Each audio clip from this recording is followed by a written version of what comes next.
The headline is Zionist Jews in Biden administration calling the shots on Israeli war on Gaza. And this was from yesterday, Sunday, March 10th, 9:27 in the morning, with an update. No updates. 9:27 in the morning. And here is the Rogues Gallery here. Yeah. And we'll talk about who they are in a moment because I don't recognize them all. This article is by Ivan Keswick, and it goes like this. One of the key but underreported factors of the unwavering U.S. support for the Israeli genocidal war on Gaza is the overwhelming presence of Zionist Jews in the Joe Biden administration. These Zionist Jews exert enormous influence in the American power corridors and enjoy unconditional support from the U.S. president, who has on numerous occasions boasted of being a, quote, Zionist, unquote, himself. The presence and influence of Zionist Jews in the White House has always been a point of discussion. However, since the events of October 7th, it has manifested itself in many ways. But the Biden administration's vetoes of ceasefire resolutions in the UN Security Council, which drew widespread condemnation from pro-Palestine groups, rekindled the debate about the Zionist influence.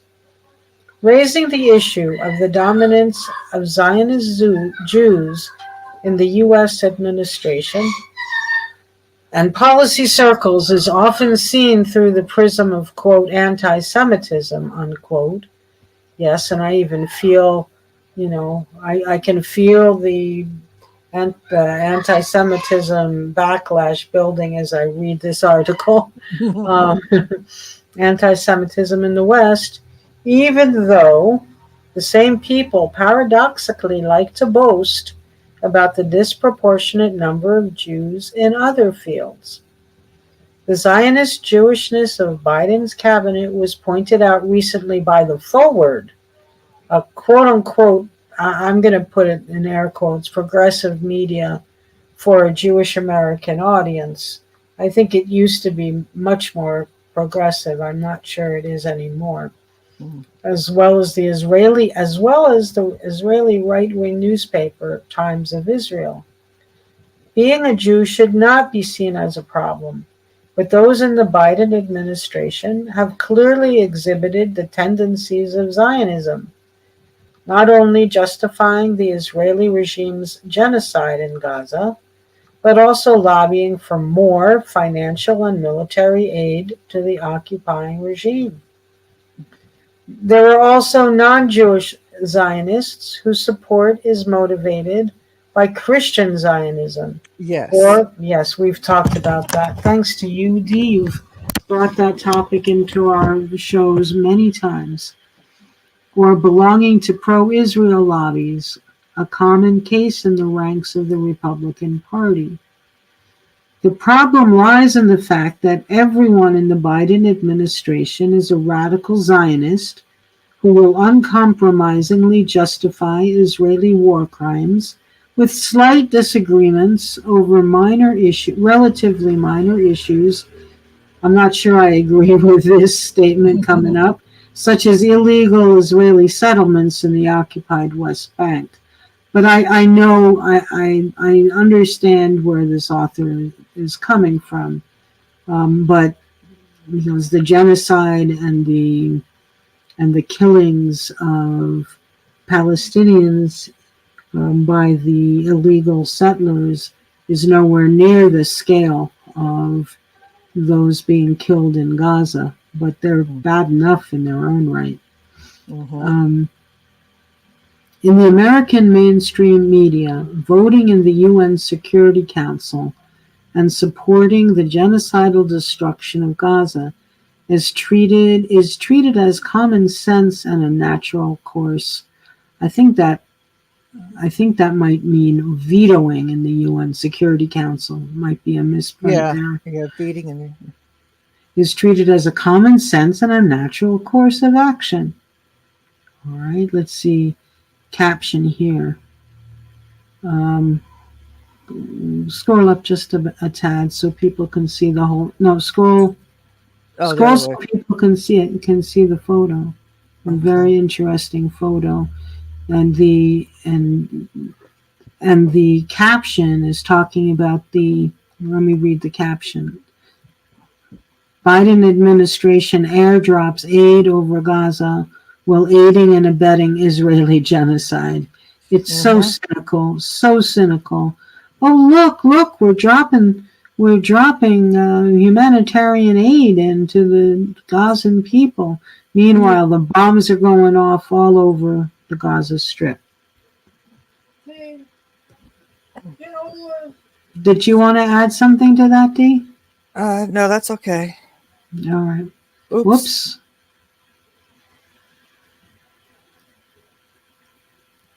Okay, here we are. Biden made no secret of his Zionist inclinations, uttering the words, I quote, I am a Zionist, unquote, and he has proved it through numerous pro-Israeli activities in his decades-long political career. One of them is the placement of Jewish Zionists in top positions in his administration, which at the beginning of 2021 evoked a popular joke on social networks that the West Wing would have a, quote, minion, unquote.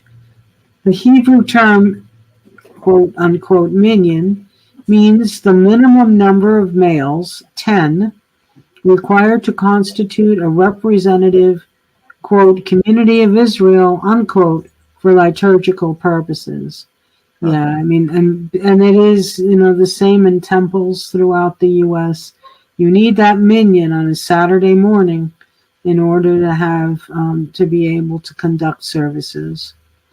But if you have, and I when I read this earlier, the list of Jewish Zionists in the Biden administration is much longer than 10, Yes, it is. and they're not all males, but No. Biden's initial lineup includes, and it should be Antony Blinken as Mm-hmm. Secretary of State, Merrick Garland as Attorney General, Avril Haines as Director of National Intelligence, Ronald Klain as White House Chief of Staff, Rachel Levine as Assistant Secretary for Health, Alejandro Mayorkas as Secretary of Homeland Security, and Janet Yellen as Secretary of the Treasury. One level down are David Cohen as Deputy CIA Director, Eric Lander as Science and Technology Advisor, Ann Neuberger as Deputy National Security Advisor, and Wendy Sherman as Deputy Secretary of State. In the meantime, Victoria Nuland, who is now no longer in the administration, but she did have a position for the longest time, took the position of Undersecretary of State for Political Affairs, Ed Siskel as White House counsel, and Klain was replaced by Jeff Zients as Chief of Staff. Others appointed by Biden include, I'm going to need a drink of water soon, Yeah. include Daniel Shapiro as a special liaison to Israel on Iran, Ned Mm. Price as spokesman for the Department of State, Jennifer Klein as executive director of the White House Gender Policy Council, as well as a large number of ambassadors. The Zionist envoys include Michael Adler, David Cohen, Rahm Emanuel. Oh, I remember Rahm Good old Emanuel. Rahm Emanuel, yeah. Not one of my favorite people, No. politically speaking, that is. Eric Garcetti, Mark Gittenstein, Amy Gutmann, Jonathan Kaplan, Yael Lempert, Alan Leventhal, Randy Levine, Jack Lew, Jack Markell, Constance Milstein, Mark Nathanson, Mark Ostfeld, David Pressman, Daniel Rosenblum, and Mark Stanley, among others. Mm. Did I take a breath on that list? I'm I not don't think you sure. did. You did. I wasn't paying attention.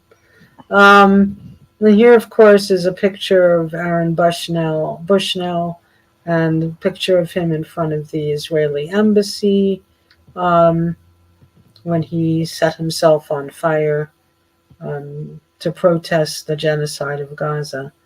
And then there's a picture of a Palestinian woman holding a child, presumably wrapped up in a blanket or cloth, um, because that child uh, is not living any longer. And I'll read Aaron Bushnell. Can you?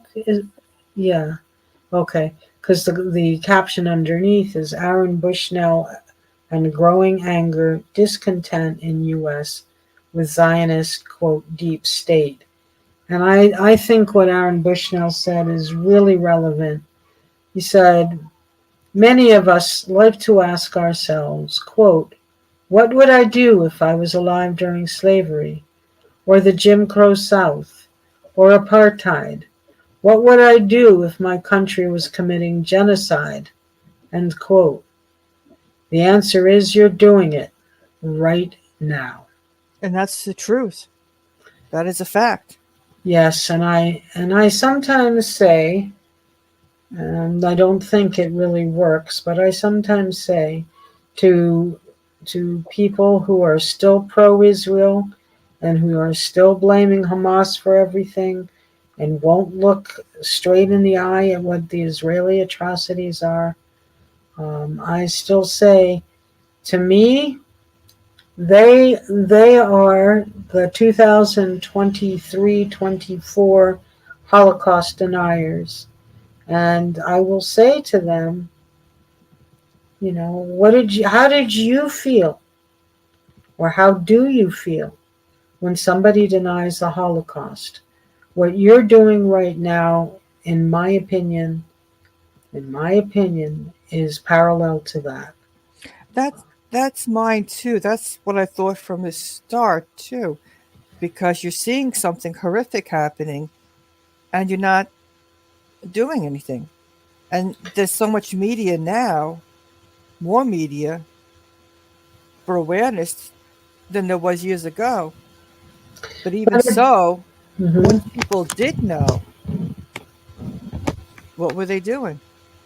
Well, and honestly, not everybody is going to be an activist, but the Right. ones who are either paid to do this or really believe it, who are constantly saying there is no genocide, there is no humanitarian catastrophe.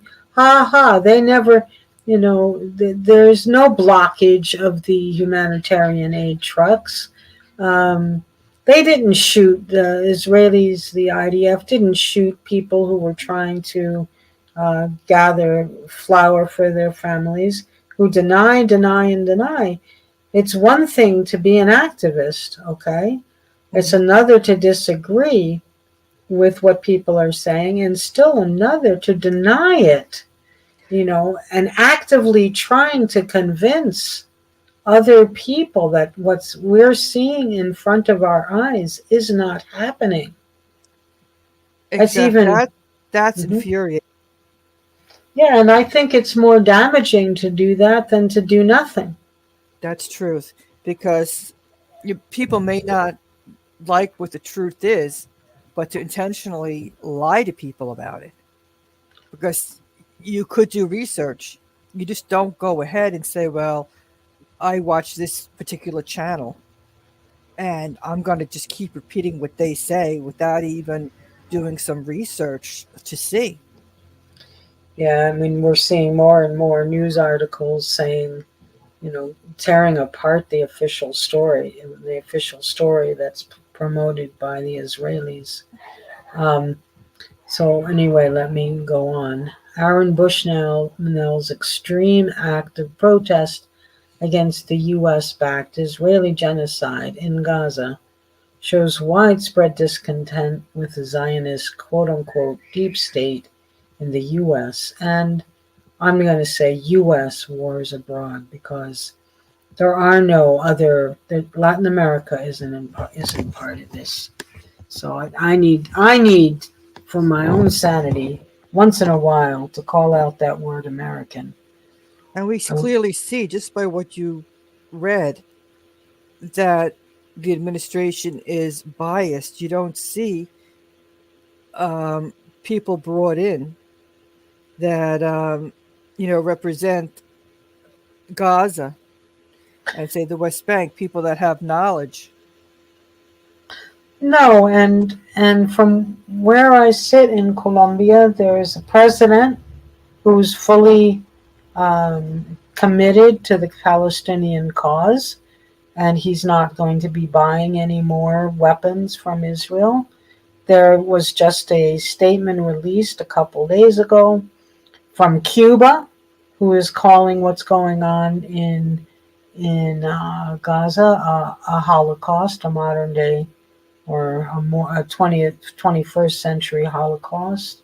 Um, there are politicians. Oh, and we've talked a lot about Claire Daly in Ireland.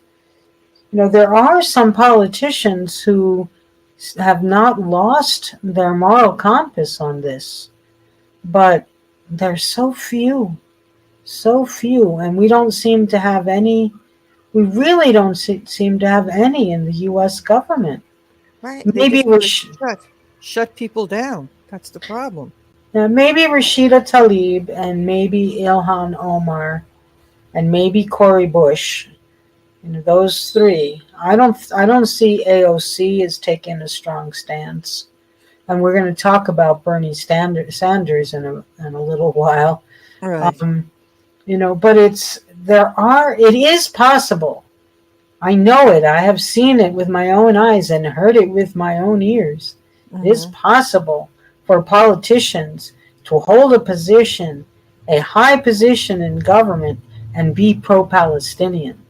But we Yes. don't see any in Canada. We don't see any. We don't see maybe, like I said, two or three in the U.S. and that's it. Oh, and Claire Daly in Ireland. Blinken, the top American diplomat, comes from a Zionist family. His grandfather, Maurice, was one of the early American Zionists and the founder of the American Palestine Institute in the years before the declaration of the Zionist entity. His institute funded economists to prepare a report on the economic viability of such an entity and lobbied Washington to politically support its creation. Now, to be fair, I came from a Zionist family. There's other people on TikTok all the time are talking about their Zionist background and how they've seen what the truth is, especially in the last few months. But I would not put Antony Blinken in that category. Would you? No. He knows exactly what's going on, and Yeah. he just doesn't care. No, I mean, he'll say a few words here and a few words there. Oh, and have you been following D how Biden is being lambasted for his proposal to build a temporary port off the coast of Gaza and to send troops to Yeah. back it up? Oh, Um, I mean, if the ultimate performative, throw a bone to the crowd act during the State of the Union, saying, "Oh, we're going to help more humanitarian aid get into Gaza." but Actually, not. no, Netanyahu wants to control it, control the port. Yeah, and I'm sure that he'll be wrestling with the U.S. over that. Um, as if it's used down the road to help buy and sell gas. Gaza and gas. I think the U.S. administration would be right in there saying, "Oh, but we gave you all those weapons and money. You owe us a cut." So yeah, I mean, Netanyahu may wind up officially with control, and he had claimed. Remember how many times he said, "I don't want to run Gaza. I don't want to have anything to do with Gaza after this is over." Another big Right. fat lie. Right, because now he says he wants military control over Gaza. He And he gave up knew this all quickly. along. Yeah. And there's a good word in Spanish for it, and it's mentira, and that means lie. Mm-hmm. Mentiras, mentiras. Mm-hmm. And I think we could label a whole bunch of things said by both Biden and Netanyahu as lies. Exactly. Mentiras. All right, let's continue. Following Blinken's appointment as the top U.S. diplomat, replacing Mike Pompeo. Oh, Mike Pompeo, Mm-hmm. another sorry excuse for a human being. Uh, I there's know. really, but not a Zionist. No, not a Jewish Zionist anyway. Right. Um, the Israeli media praised his and Biden's close relations with Tel Aviv during the Second Intifada in the early 2000s, noting their, quote, lifelong support for Israel and its security, unquote. During the Obama administration, Blinken often justified Israeli aggressions in the region with a hackneyed phrase, quote, the right to self-defense. And listen to this, everyone, lesser of two evils, people, and praised Trump for strengthening Israel's regional alliances. We can't vote for either one, folks. No, no, no. I mean, I know I'm sounding like a broken record, but I really believe this with all my heart. Um, he was a close confidant of the Israeli ambassador to the U.S., Ron Dermer, who could call him in the middle of the night for pro-Israeli services, such as lobbying hard to have Israel's Iron Dome air military system financed with U.S. taxpayer money. In his first days in office, he also made it known that the new Biden administration would support the earlier Trump decision and keep the U.S. Embassy to the occupied territories in occupied Al-Quds, which, as you all know by now, I think Al-Quds is the Arabic name for Jerusalem. Oh, I saw this video today when I relaxed by watching pro-Palestinian videos. Really a great way to relax, yeah. But there was this young girl, she couldn't have been more than 8, going through, and the name of Jerusalem is really Al-Quds, and the name of Hebron is really Al-Khalil, and the name of, and she rattled off 8 or 9 of the cities or towns that are now called by Hebrew names that were once Arabic communities. And I thought at the time, this is one way that Palestinians maintain their strength. They teach their children some of the history, you know, Yeah. and they don't embellish it, they don't rewrite it, they teach the history. Last year, during the bickering between Biden and Netanyahu, Blinken pledged enduring U.S. ties with Israel, Hmm. seeing it as a far more important ally than NATO member Turkey. Well, Turkey is broken with the U.S., hasn't Mm, not completely, but yeah, the U.S. is isolating itself basically with this nonsense. yeah. But I mean, and Turkey has taken some action. Um, to oppose the genocide. Not at all Yes. what people have been asking for, but something. As for Majorcas, even the Israeli media boasted of his strong family ties to Tel Aviv and praised him for the data sharing pact between the United States and the Zionist regime.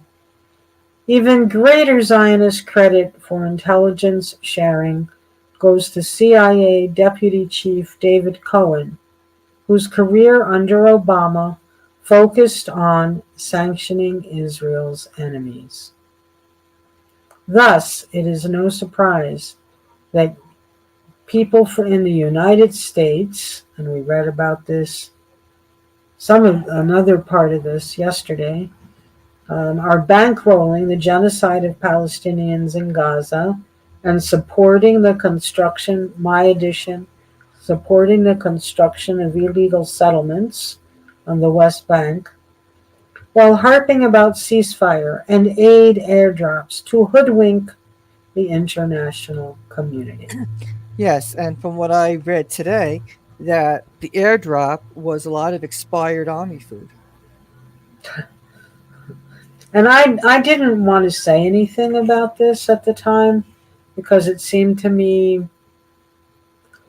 less important than some of the other issues.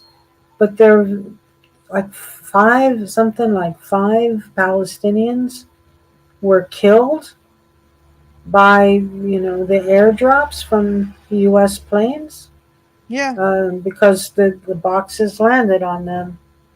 Um, to me, that isn't as important as the fact that all over the place in Gaza, all up and down the Gaza Strip, while this is being airdropped, the U.S. made bombs are being